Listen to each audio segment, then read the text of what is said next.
پہلے یہ کشمیر پورے کشمیر کی تحریک تھی، اب یہ صرف راولا کوٹ اور راولا کوٹ کے بھی ایک پارٹ تک محدود ہے، پورے راولا کوٹ میں بھی نہیں ہے، کہ یہ حقوق کی بات نہیں کر رہے، یہ تو ریاست کو بلیک میل کرنے کی کوشش کر رہے ہیں نا کہ لانگ مارچ کو 20 منٹ کا مارچ ہوگا، 20 منٹ کا احتجاج ہوگا، دیٹس اٹ. تو ان کی اپنی پارٹی کچھ کرنا نہیں چاہ رہی، وہ صرف مراد انجوائے کر رہے ہیں، وہ باقی ساری چیزیں انجوائے کر رہے ہیں. کہ ہو سکتا ہے جو ان کا ریکارڈ رہا ہے جوائنٹ ایکشن کمیٹی کا، یہ اینڈ ٹائم پہ اس میڈیشن سے انکار کر دیں اور بلاول بھٹو صرف صلح کا جھنڈا ہاتھ میں لیے وہاں پر بیٹھے رہے.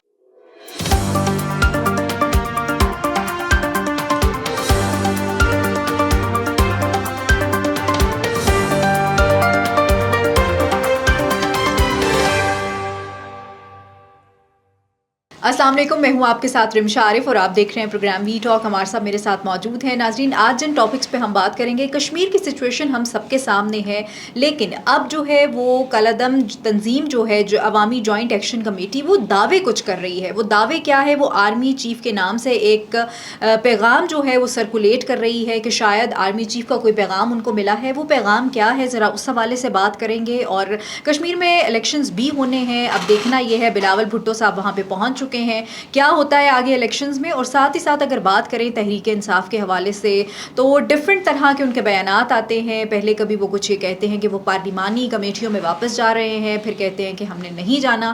لیکن 5 اگست کو عمران خان صاحب کو جیل میں بیٹھے 3 سال مکمل ہو جائیں گے، اور اس کے بعد جو ہے تحریک انصاف نے کل کوئی 5 گھنٹے کی بیٹھک کی ہے، میراتھن آپ کہہ لیں اس کو کی ہے. اور لیکن اب دیکھنا یہ ہے کہ وہ 5 اگست کا لانگ مارچ ہوتا ہے یا نہیں ہوتا، ذرا اس پہ بات کریں گے. اور مولانا فضل الرحمان صاحب نے جو بیان دیا ہے، انتہائی میں یہی کہوں گی کہ افسوسناک بیان ہے. لیکن اس پہ کہا یہ جا رہا ہے کہ صدر پاکستان اور وزیر اعظم پاکستان کیوں خاموش ہیں، اور کیا مولانا فضل الرحمان معافی مانگیں گے یا نہیں مانگیں گے، اس پہ ذرا بات کر لیں گے. اور دوسری طرف جو ہے وہ پنجاب کی صورتحال ہم سب کے سامنے ہے. مریم نواز صاحبہ آج عارف والا میں موجود تھی، وہاں پہ تقریب سے خطاب کر رہی تھی، اور وہ بتا رہی تھی کہ پنجاب کی ترقی کے لیے انہوں نے کیا کیا اقدامات کیے ہیں، اور اسٹوڈنٹس کو انہوں نے کچھ مشورہ بھی دیا ہے سیاست کے حوالے سے. ذرا اس کو بھی شامل کریں گے آج کے پروگرام میں. ویلکم ٹو دا شو عمار صاحب. سب سے پہلے تو جیک کے حوالے سے بات کر لیتے ہیں. عمار صاحب، جیک کے دعوے کچھ اور ہیں، حقائق کے حوالے سے چیزیں کچھ اور ہیں. اعلامیہ جاری ہوتا ہے جس میں کہا جاتا ہے کہ آرمی چیف کا کوئی نمائندہ ان کے پاس گیا ہے کوئی پیغام لے کے. کیا پیغام رسانی ہوئی ہے؟ کچھ واقعی یہ بات صحیح ہے یا پروپیگنڈا ہے؟ میرے خیال میں تو یہ صرف پروپیگنڈا ہے، اور اس کا کئی جگہ اب ہمیں شواہد بھی نظر آنے لگ گئے ہیں. یہ افسران گئے ہوں گے، ظاہر ہے امن و امان کا ایک مسئلہ پیدا ہو گیا ہے تو کوئی پوچھنے گئے ہوں گے، لیکن اس کا قطعاً یہ مطلب نہیں ہے کہ وہ فیلڈ مارشل کے نمائندے تھے یا فیلڈ مارشل نے انہیں بھیجا تھا. امن و امان کی اس طرح کی کہیں سچویشن ہو تو کئی لوگ پوچھنے جاتے ہوں گے، لیکن جس طرح اس کو پلے کیا جا رہا ہے کہ فیلڈ مارشل کا نام ڈائریکٹلی اس کے اندر ڈالا جا رہا ہے اور ایک لیٹر سرکولیٹ کر رہا ہے، یہ میرے خیال میں جیک جو ہے ایک اپرچونٹی کو ویسٹ کر رہی ہے، اور اس سے انہیں نقصان ہوگا. جو بھی انہوں نے اپنا بیانیہ بنایا تھا وہ میرے خیال میں ابھی تک ہم جیسے جیسے آگے دیکھتے رہتے ہیں وہ ختم ہوتا جا رہا ہے. پہلے یہ کشمیر پورے کشمیر کی تحریک تھی، اب یہ صرف راولا کوٹ اور راولا کوٹ کے بھی ایک پارٹ تک محدود ہے، پورے راولا کوٹ میں بھی نہیں ہے. دوسری بات یہ ہے کہ جو انہوں نے غلطی کی ہے، ڈائسفورا جو ہم بیرون ملک پاکستانی جو کشمیر سے گئے ہیں، ہمارا فخر ہے، ہمارا اعزاز ہے، ان کے دلوں میں بد دلی کریٹ کی گئی ہے، جو کہ اچھی بات نہیں ہے. الٹیمیٹلی اب یہ آپ کو نظر آ رہا ہے کہ یہ حقوق کی بات نہیں کر رہے، یہ تو ریاست کو بلیک میل کرنے کی کوشش کر رہے ہیں نا. اور ریاستیں اگر بلیک میل ہونا شروع ہو جائیں تو پھر وہاں کوئی نظم نہیں رہتا، وہاں کوئی حکومت نہیں رہتی.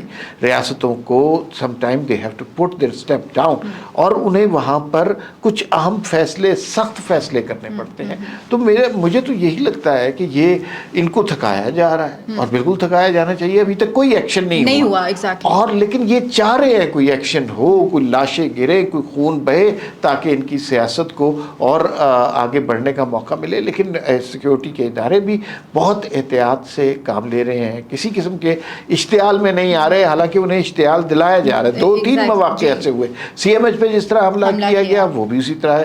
یہاں پہ ابھی پچھلے دنوں بس ٹرمینل پہ جو حملہ کیا گیا وہ بھی سیکیورٹی فورسز کو اشتعال دلایا جا رہا ہے. تو حوصلہ ہے ان جوانوں کا جو وہاں پر بڑے حوصلے کے ساتھ کھڑے ہوئے ہیں اور ان کی اشتعال انگیز کارروائیوں کا جواب اس طرح نہیں دے رہے